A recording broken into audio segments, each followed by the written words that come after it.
Greetings, friends. It's me, Wayman, and this is another video on a commentary on the Odyssey of Homer. And this is the third video of that series, and we're on Book 1, right around line 38 in the Iliad. Kind of taking my time going through this because there's tons of stuff, and I'm never going to be able to cover it all. So if you have some insights of yourself that you found while reading this with me, put them in the comments section below, because there's a lot of excellent stuff going on here. And there's just not enough room on here, nor enough time to get the whole thing in. So where we left off was the Divine Council of the Gods, and Zeus is discussing the plight or the fate of Agamemnon by Aegisthus and his wife Clytemnestra, how they conspired to kill him when he came back from Troy. And what's interesting here is Zeus makes a pretty good point. And going right around the line, probably 38, from Fagles' translation, he says, "Ah, how shameless the way these mortals blame the gods. From us alone, they say, come all their miseries. Yes, but they themselves, with their own reckless ways, compound their pains beyond their proper share. Look at Aegisthus now. Above and beyond his share, he stole the Artide's wife. He murdered the warlord coming home from Troy, though he knew it meant his total ruin. Far in advance we told him so ourselves, dispatching the guide, the giant killer Hermes. Don't murder the man, he said. Don't court his wife. Beware, revenge will come from Orestes, Agamemnon's son, the day he comes of age and longs for his native land. So Hermes warned with all the goodwill in the world. But would Aegisthus' hardened heart give way? Now he pays the price, all at a single stroke." So not all this is a complaint about mankind overall. It's also a picture of Odysseus paying for his crimes against the Cyclops and his men, eating the sun god's cattle. This also talks about the coming of age of Telemachus, and how now that Telemachus, this is kind of foreshadowing maybe, is coming of age, it's time for things to get rolling. And Athena brings that up, and she says, "What about Odysseus? Have you forgotten Odysseus on Calypso's island? You know, he's punished, maybe he's suffered enough." And Zeus says, "How could I forget Odysseus? Poseidon is gone to the Ethiopians to take sacrifices, and so it's time to bring the great Odysseus home." So once she makes her case, she says, "Send Hermes to Calypso and let her know, and I'll go and inspire Telemachus." And so right around line 118, 117 or thereabouts, "So Athena vowed, and under her feet she fastened supple sandals, ever-glowing gold, that wing over the waves and boundless earth with the rush of gusting winds. She seized a rugged spear tipped with bronze point, weighted heavy, a massive shaft she wields to break the lines of heroes the mighty father's daughter storms against. Down she swept from Olympus' craggy peaks and lit on Ithaca, standing tall at Odysseus' gates, the threshold of his court. Gripping her bronze spear, she looked for all the world like a stranger now, like Mentes, lord of the Taphians." So she shows up at Odysseus' door. So here we have a divine council too, and this also shows up in biblical literature too, mainly 1 Kings 22 to 18. And I just want to read a section of that. Also in the first section of Job, it shows these interactions going on. And so here it is. "Have I not said to you that he would not prophesy good concerning me, but evil? Then he said, therefore hear the word of Adonai. I saw Adonai sitting on his throne, and all the hosts of heaven standing by him, on his right and on his left. And Adonai said, who shall entice Ahab to go down and fall at Ramoth Gilead. And this one said this, and another said that, and the Spirit came forward and stood before Adonai, and said, Let me entice him. And Adonai said to him, In what way?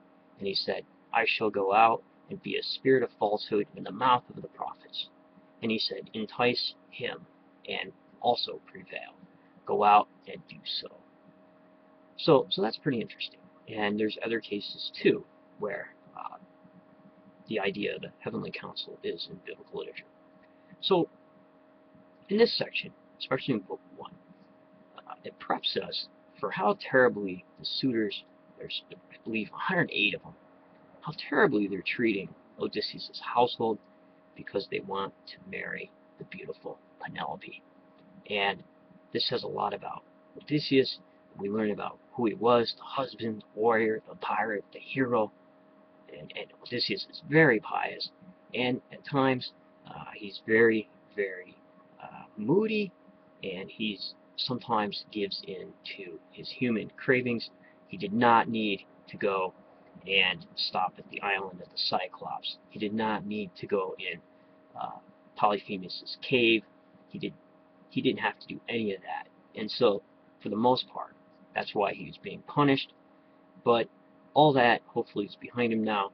Also, at this stage, we see what the difference between Telemachus and Penelope. Penelope knew Odysseus. She knew what he was like, and she misses what she had before. Telemachus has no idea. And all he's going on are stories that he heard from his mother and the hands around the house, the beautiful nurse, the old nurse who raised him, Euryclara, who helps him out in this epic.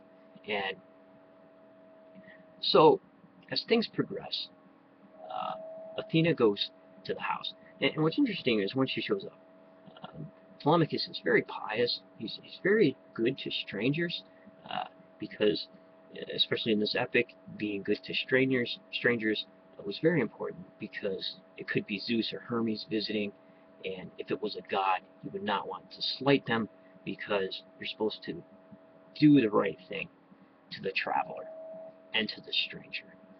And so there's a whole ritual or custom that happen when you show up. So maybe you can look into that. Take a look at the scenes when Telemachus especially visits Nestor and the red-haired Menelaus of Sparta, how they treat him. First they would feed him, then they would find out who you are, why you're there. Then you get gifts, and you're sent away, because they would like to be paid in kind if they were ever traveling through your area. So there's a lot more to that, and you could see it. Now we're going to get to the theophany of Athena. So after her speech, she has an exchange as mentees. Says, yeah, I knew your father, and inspires Telemachus, and sees with her own eyes how terrible the suitors are treating Telemachus. They're eating up Odysseus' household, and how they're rioting, and a whole bunch of different things, being disrespectful, and seeing how discouraged Telemachus is. And so, when she leaves, she does so in a manner that causes them awe. And this is a section right around 3:55. With her eyes glinting, Pallas declined in haste. Not now. Don't hold me here. I long to be on my way. As for a gift, whatever you'd give in kindness, save it for my return so I can take it home. Choose something rare and fine, a good reward. That gift is going to bring you. With that promise, off and away Athena, the bright-eyed goddess, flew, like a bird soaring in flight, but left his spirit filled with nerve and courage, charged with his father's memory more than ever now. He felt his senses quicken, overwhelmed with wonder. This was a god. He knew it well, and made at once for the suitors a man like a god himself. So here, in the commentary on the Odyssey that I'm reading, Irene Jong, on page 34, talks about this. And she said, the meeting of the god and a mortal sometimes end with an epiphany, the god moving away like a bird, The function of these epiphanies is to encourage the mortal visited. He is given the understanding that he has in fact been talking to a god.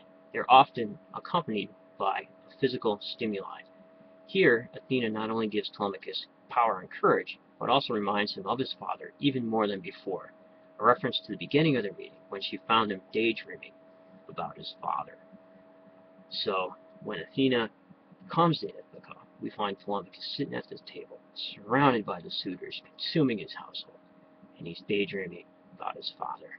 Man, how I wish he was here, because he would run him through in a second. And that's what this beginning of the story, the Telemachy, first 4 books, sets us up for. It sets us up for that terrible event against the suitor, that without this section and many references to how horrible they were throughout the book, would leave us wondering why Odysseus took out such rage upon them. So, in biblical literature, theophanies, especially in the Old Testament, there's probably about 50 to 60 times it's mentioned, and I'll try to put some of those links down below, so be sure to look there. So, I think what I'm going to do is in the next video, we're going to meet Penelope and the suitor, and here Telemachus is coming of age, he's emboldened, he gives a big speech to Telemachus, he gives a speech in his house to the suitors and says, I'm going to call a town council and I want you all to be there because I'm going to formally ask you to leave my house. So take care, hopefully you enjoyed that, be well. Remember, if everybody's thinking like, then somebody isn't thinking